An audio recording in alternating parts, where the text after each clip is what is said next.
கன்னியாகுமரியில் பெய்து வரும் தொடர் கனமழை காரணமாக இலங்கை அகதிகள் முகாமை மழை வெள்ளம் சூழ்ந்திருக்கிறது. இது பற்றிய மேலும் விவரங்களை செய்தியாளர் ராஜேஷ் வழங்கிட கேட்கலாம். வணக்கம் ராஜேஷ், எத்தனை அடிக்கு அங்கு மழை வெள்ளம் சூழ்ந்திருக்கிறது? அங்க இருக்கக்கூடிய மக்களை பாதுகாப்பாக வெளியேற்றி வேறு இடத்திற்கு தங்க வைக்க நடவடிக்கைகள் எதிரும் எடுக்கப்பட்டிருக்கிறதா? அது குறித்து விரிங்க.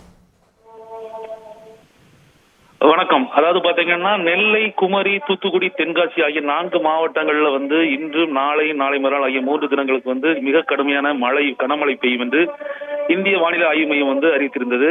அதன்படி கன்னியாகுமரி மாவட்டத்தை பொறுத்தளவு நேற்று இரவு முதல் மிதமான மழை பெய்து வந்தது. இன்று காலை முதல் அதி கனமழையானது பெய்து கொண்டிருக்கிறது. தற்போது மாவட்டத்தின் பல்வேறு பகுதிகளில் மழை வெள்ளம் சூழ்ந்து பொதுமக்களுடைய இயல்பு வாழ்க்கையானது பாதிக்கப்பட்டு வருகிறது. கன்னியாகுமரி அருகே பெருமாள்புரம் அகதிகள் முகாமில் இலங்கை அகதிகள் முகாம் உள்ளது. இந்த முகாமில் கிட்டத்தட்ட 230க்கும் மேற்பட்ட இலங்கை அகதிகள் வீடுகள் உள்ளன. கிட்டத்தட்ட நேற்று இரவு முழுவதும் பெய்து வந்த அந்த மழை காரணமாக அந்த முகாமை முழுவதுமாக மழை வெள்ளமானது சூழ்ந்துள்ளது. அந்த வீடுகளுக்குள்ளும் மழை வெள்ளமானது புகுந்துள்ளதால் அங்கு இருக்கின்ற இலங்கை அகதிகள் மிகவும் சிரமத்துக்குள்ளாகின்றனர். தங்களது வாழ்வாதாரம் இழந்துள்ளதாகவும் தங்களுக்கு வீட்டில் நிற்பதற்கு கூட வழி இல்லாமல் நிற்கதியாக நிற்பதாகவும் நம்மளிடம் தெரிவித்தனர். நேற்று இரவு முதலே பெய்திருந்த மழையானது அந்த பகுதியை முழுவதும் சூழ்ந்து வீடுகளுக்குள் தண்ணீர் புகுந்து அதே போன்று வயதான முதியவர்கள் அங்கிருந்து அப்புறப்படுத்த முடியாத நிலையிலும் உள்ளார்கள். பொதுமக்கள் தங்கள் வீடுகளில் புகுந்துள்ள தண்ணீரை முடிந்த அளவிற்கு வெளியேற்றும் பணியில் ஈடுபட்டு வருகிறார்கள்.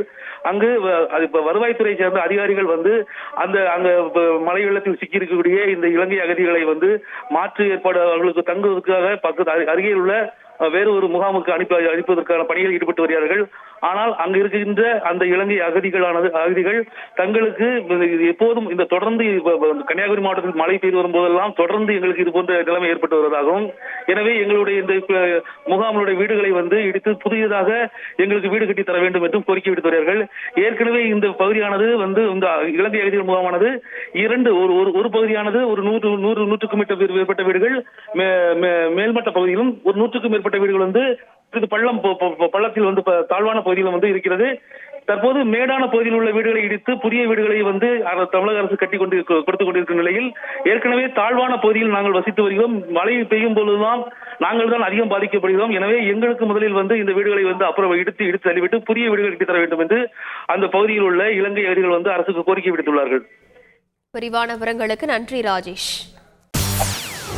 செய்திகளை உடனுக்குடன் தெரிந்து கொள்ள உடனே சப்ஸ்கிரைப் பண்ணுங்க.